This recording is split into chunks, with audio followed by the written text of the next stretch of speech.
आजकल दो शब्द सुन के कान पक गए मेरे, rape gang rape, rape gang rape.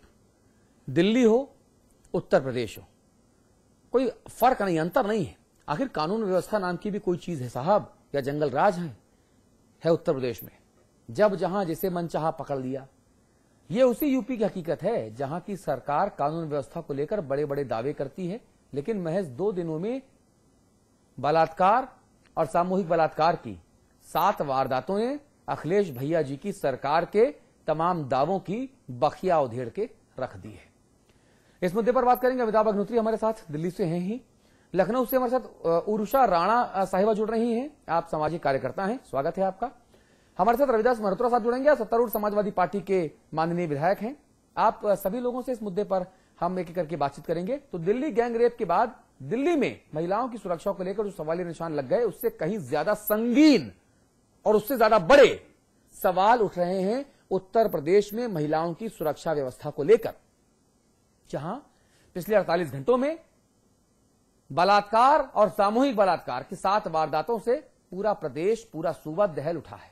और इसमें ताजा मामला रायबरेली का है, जहां पीड़ित परिवार का आरोप है कि पुलिस बलात्कार के आरोपियों को बचाने की कोशिश कर रही है। दहशत में यूपी, हर तरफ घूम रहे हैं हैवान, आपकी पहचान से दूर, कभी भी बना सकते हैं निशाना। कहीं अगला शिकार आप तो नहीं। सावधान यूपी, 48 घंटे और 6 वारदातें, सवालों में पुलिस। आपका सहमना लाजिमी है। रामपुर, नाबालिग के साथ गैंगरेप। फर्रुखाबाद, 4 साल की मासूम बनी शिकार। हमीरपुर, बलात्कार की कोशिश। मऊ, रोडवेज परिसर के पास बलात्कार। बरेली, खाकी क्या खाक बचाएगी असमत, वर्दी वाले ने किया बलात्कार। और अब रायबरेली,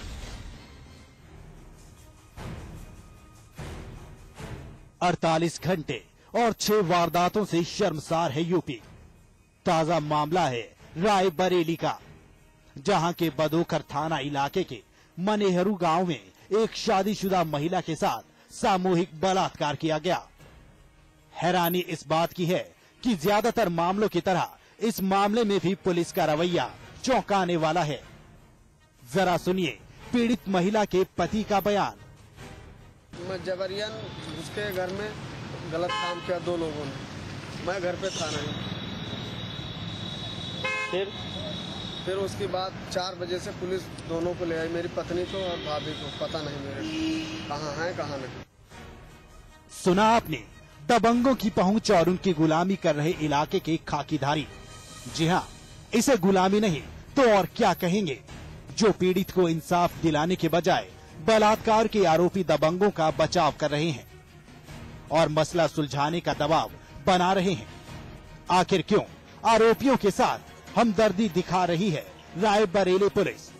ये सवाल उठना बेहद लाजमी है। 2 दबंग देर रात घर में घुसकर महिला का मुंह बांधकर उसके साथ बलात्कार करते हैं। महिला थाने में रिपोर्ट दर्ज कराती है तो पुलिस घर से पीड़ित के साथ घर की दूसरी महिलाओं को भी थाने ले आती है और इसकी जानकारी पीड़ित के पति को भी नहीं देती कि उसके घर की महिलाएं हैं कहां। ऐसे में इस सवाल का जवाब आप पर छोड़ते हैं कि आखिर क्यों बेखौफ घूम रहे हैं हवस के हैवान? क्यों बढ़ रही है बलात्कार की घटनाएं? क्यों पीड़ित को नहीं मिल रहा है इंसाफ? कौन है जिम्मेदार? अमरीश कुमार, रायबरेली, समाचार प्लस। सीधे लखनऊ आपको लेकर चलेंगे। रविदास मल्होत्रा जी, कल भी आप हमारे स्टूडियोज में थे, आज भी हम आपसे चर्चा कर रहे हैं। आज हमने मुद्दा रखा इसीलिए मैं आपसे सिर्फ एक बड़ी ईमानदार सवाल पूछना चाहता हूं। बलात्कार दिल्ली में हो या बलात्कार हमीरपुर में, क्या इन दोनों बलात्कारों में कोई फर्क होता है? नहीं, कोई फर्क स्त्री की आत्मा तब भी नोची जाती है, शरीर तब भी चोटिल होता है, दरिंदगी हैवानियत तब भी होती है। उत्तर प्रदेश में उत्तम प्रदेश बनाने के नाम पर आप लोग सत्ता में आए, लेकिन प्रदेश में ये क्या हो रहा है? एक के बाद एक कानून व्यवस्था का मखौल उड़ रहा है। अभी अमिताभ अग्निहोत्री जी के फोन पे एक मैसेज किसी सज्जन ने भेजा, मुझे नहीं पता कि खबर कितनी सत्य है। उसमें कहा गया कि साहब कानपुर के बिल्हौर थाना के पूरे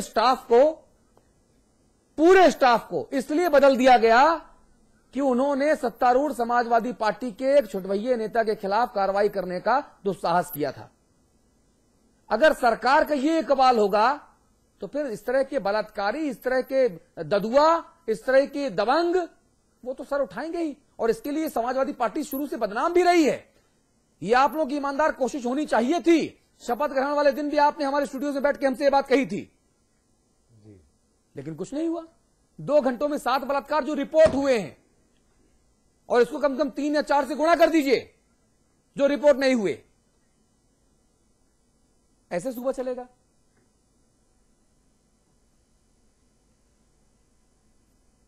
जो आपने बताया है ये वास्तव में बहुत भयावह स्थिति है, और इस तरीके से हमारी बहनें या बेटियां अगर सुरक्षित नहीं रहेंगी तो जनता का विश्वास उठ जाएगा कानून से।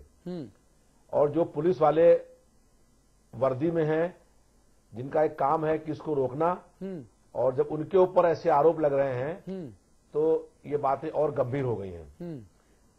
अब इसमें कोई कड़ा कैसे कानून बने कि जो इसके दोषी लोग हैं उनके खिलाफ बहुत सख्त कार्रवाई हो। हाँ। और उनको कम से कम आजीवन कारावास हो।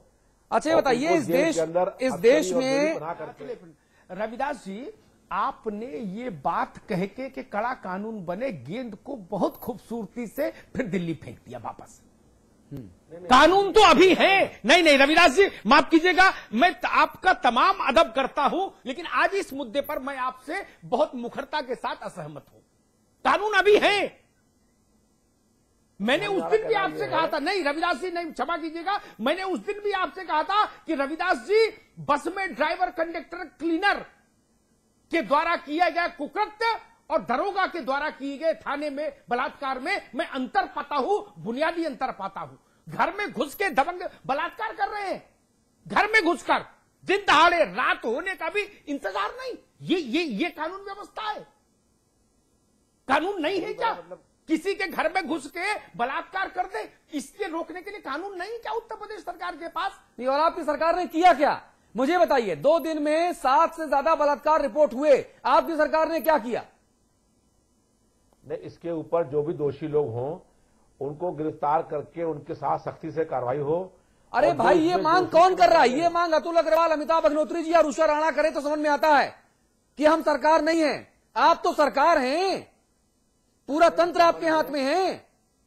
आप ये क्यों कहते हैं कि ऐसा हो? आप ये क्यों नहीं कहते कि मैं ऐसा करने जा रहा हूं? नहीं, ऐसा है, देखिए हम तो पूरा नहीं कुछ अकेले जो है हम खुद कर दें, लेकिन हम ये चाहते हैं कि जो इसमें दोषी पुलिस वाले हैं उनको भी गिरफ्तार किया जाए। अरे तो कौन करेगा रविदास जी? उनके खिलाफ कार्रवाई कौन करेगा? रविदास जी मऊ में, रविदास जी मऊ में बस अड्डे पर, कहां? निर्जन स्थान में नहीं, जंगल में नहीं, सुनसान बीहड़ में नहीं, मऊ में बस अड्डे पर सामूहिक बलात्कार हुआ। सामूहिक बलात्कार बस अड्डे पर। ये कैसी व्यवस्था आ गई?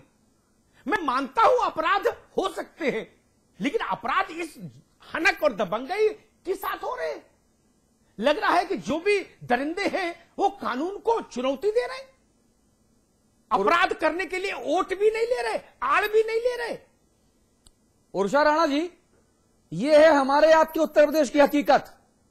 जी अंधेर गर्दी मची हुई है।